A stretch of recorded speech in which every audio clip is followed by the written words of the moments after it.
This anime was hyped up to me to be the biggest piece of trash I would ever watch in my life. That I would never see something as horrid, something as stupid, and something as completely useless as this anime. So bad and so terrible that it would literally be a waste of everyone's time to watch it. There was only one thing left to do. I've been spending the last month or so binging through the show, and that anime is, of course, Rent a Girlfriend. Oh my god, oh hell no, man. What the fuck, man?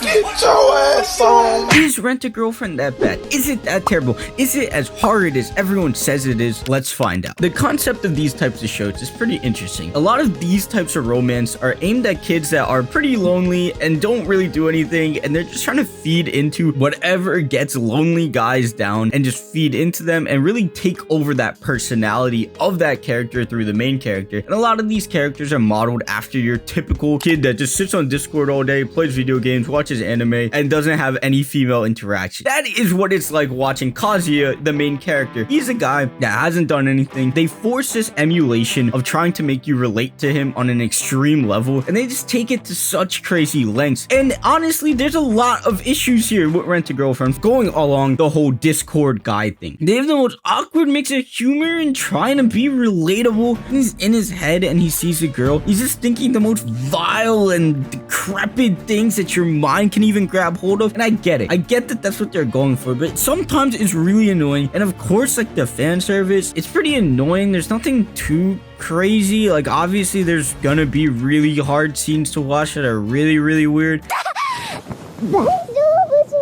So this guy. The main character Kazuya is just like the most stereotypical guy who just doesn't know how to control his thoughts and emotions. And they create like weird scene after weird scene after weird scene. Obviously always showing this boy with tissues and lotion next to him. It's just like, oh, I did not need that. And they force it into the series too, which is really, really annoying. They force this guy to have this ex that he's leaning over. And then for some reason that forces him to go out and rent a girlfriend. I understand that that's the concept of renting a girlfriend in Japan at least. But after the rental takes place, they go through such extreme lengths to make it so they are staying and interacting with each other. For example, when he rents her, he's all of a sudden his grandma gets sick. He has to introduce her to his family. Then they know. Then there are two grandmas of him and the rent-a-girlfriend, Chizuru. The two grandmas know each other. So then they have to keep up the lie to them because they don't want to admit that one's a rental girlfriend and one rented a girlfriend. Then all of a sudden they run into each other at school. And then all of a sudden they realize that they're both neighbors. Now, it's a pretty extreme length. And it's honestly not even that horrible. Like, there's definitely worse ways to go about it because it's not a serious show. You obviously have to have a suspension of disbelief. I think if you're watching an anime like this and you're expecting something to be deeply written on an insane level that's just gonna blow you away, you're kind of just a fucking idiot. Like obviously it's not gonna be written on that level, but over and over and over again they take it to next levels and next levels, and it really doesn't make sense. To talk about Chizuru, the rent-a-girlfriend, a bit, she's probably the most compelling character in the whole series, way more than the main character. One of the major issues, she's the most unlikely character to ever be a rent-a-girlfriend and take place in any of this, and it really doesn't fit her personality at all. It feels like a forced addition to the story, and that brings me to one of the points I want to talk about, in the fact that the biggest flaw with Rent a Girlfriend is the fact that the name is called Rent a Girlfriend. That makes the writer force this into the series time and time again, when honestly it could have just been a decent and good slice of life romance drama, like a normal slice of life romance drama that really wouldn't have caught the attention of anyone of being really bad or really good. It would have just gone and been a decent show. Because of that aspect, the show becomes really, really annoying to watch. They introduce more and more rent-a-girlfriend. One of them ends up being his real girlfriend because his friend also has a rent-a-girlfriend, and they go on a double date, and she's the most annoying character in the series. This Ruka girl is literally like, I don't even understand it. It's like Mountain Dude up, like energy drink up, like most annoying character in the series. That's also just happens to be your rent-a-girlfriend too. That is beyond annoying. She actually likes our main character Kazuya through absolute bullshit. She actually starts to like our main character for other reasons, just actually genuinely likes him, and she's the most annoying addition into this series. Then they add a rent-a-girlfriend that doesn't speak, but honestly the one that doesn't speak, it's pretty chill and then just kind of hang out and do normal stuff. At the same time, she's also equally as unlikely to do something like that. And then we have Aizen. Yes, Aizen is in this series. This girl, Mammy, I don't know how to pronounce it. Literally the most demonic character in the series. She's hanging out with her friends, and after she sees them, she goes on her Twitter burner account and starts flaming them all. It's the most insane thing in the world. But this is what really annoyed me, and this is what really gets me angry about the whole rent a girlfriend part of this series. It's the fact there was a moment, such a hard-hitting moment for everyone that watches it, can relate to everyone, and is honestly genuinely really good and well written. One of the only moments that was built up to that actually made a lot of sense, and that was this scene where Chizuru, the rent-a-girlfriend, her justification for being a rent-a-girlfriend is the fact that she wants to practice acting and she wants to make enough money to fund acting school whilst going to college. And then while doing this, you also realize that she doesn't have any parents and she just has her grandma, and her grandma is an actor and her grandpa is who pushed her to be an actor, and everything going on in her life, she's been working really hard to become an actor. And then they have a big play, and in case you don't know, a lot of times in that world, after you have a play, you get offers to work with other directors who've seen the play, who like the play, and what ends up happening is they have one slot, they give it to one of the other actors because she just knew the director beforehand. And then you have this scene where Chizuru is talking about giving up or letting it all go. The fact that throughout all your hard work, it means nothing and everything you're doing is just a waste of time, and that you're foolish to even believe in it in the first place, and that you're putting all of this time, all of your energy towards this one thing, and no matter what you do, it's not working out. No matter how hard you try, no matter how much effort you put in, it's not working out. That's highly relatable. Putting everything into something every single day, to the point where you're almost gaslighting yourself into believing you're doing the right thing, to the point you're actually genuinely sitting there not understanding if, am I doing the right thing? Am I actually pursuing my dreams correctly? Is this the way to do this? Is this the right way to do this? Am I not thinking about this correctly? Do I even have a shot? Is what I'm doing even that good? And as she's questioning, she's like, maybe I'm just not a good actor. And honestly, that's also relatable, because as you falter and as you fail, you ask yourself the same thing. Am I even doing anything that's good? Is that the reason why I haven't had more success? Is that the reason why I haven't got to where I wanted to be? And that is such a relatable thing, especially when you're in college and you're about to be in the next stage of your life, the next stage of moving on to what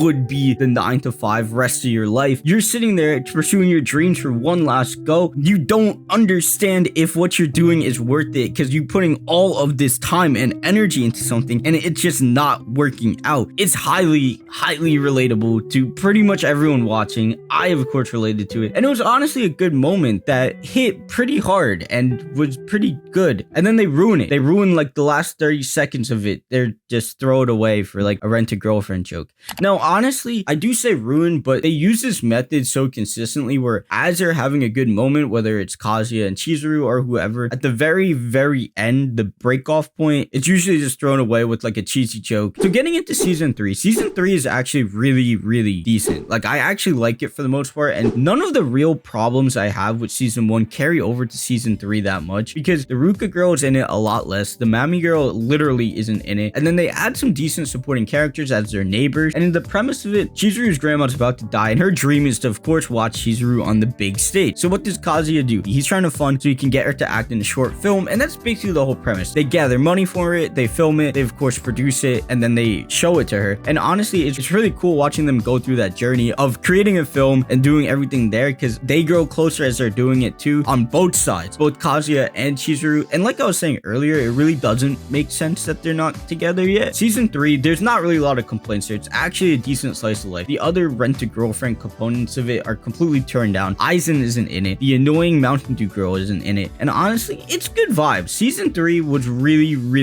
good vibes. I didn't have much to complain about there. So the premise of the series is about how you would expect. Like, of course, they start off, he ends up falling for the rent-a-girlfriend, which is through the fact that she's coming with him to all of these things, because he always has to rent her now that he introduced her to his family. And it just goes on. And your typical romance, she ends up falling for him a little bit. But here's where my issue comes in. I heard that the series is still going on in the manga. So just how dragged out is this? Because that means at some point they're going to start moving in circles, and it's going to be really just slow and annoying. It just doesn't really make much sense for it to still be going on. I can't imagine, unless it goes on with the two of them having a relationship, which you assume is going to be the end goal. By the end of season 1, they're pretty close. By all means, they should be together, and they act as if they're together. And then for a lot of season 2, it's the same way, and it really just doesn't make much sense. I think the addition of Ruka also being Kazuya's real girlfriend while he likes this other girl, I know I didn't explain that too much, but trust me, it's complete bullshit. Don't worry about it. And honestly, the story seems to be more complicated than it was meant to be, and there's so many characters and additions because the Mammy Girl isn't even in most of season 2, which is crazy. So all in all, is the series good? Is it not good? Is it worth the watch? Is it not worth the watch? I think in principle, it comes down to this. You of course need to go in with the expectation that you're not watching a Fruits Basket. You're not watching something that's deeply written, that's honestly pre-planned, and it was really written as it goes on. And I think you can tell that. I think you can tell that through the writing, through the story, that it was not overly planned. But is there heartwarming moments there? Yes. Can you relate if you have a struggling dream? Of course. Can you relate if you're a lonely guy?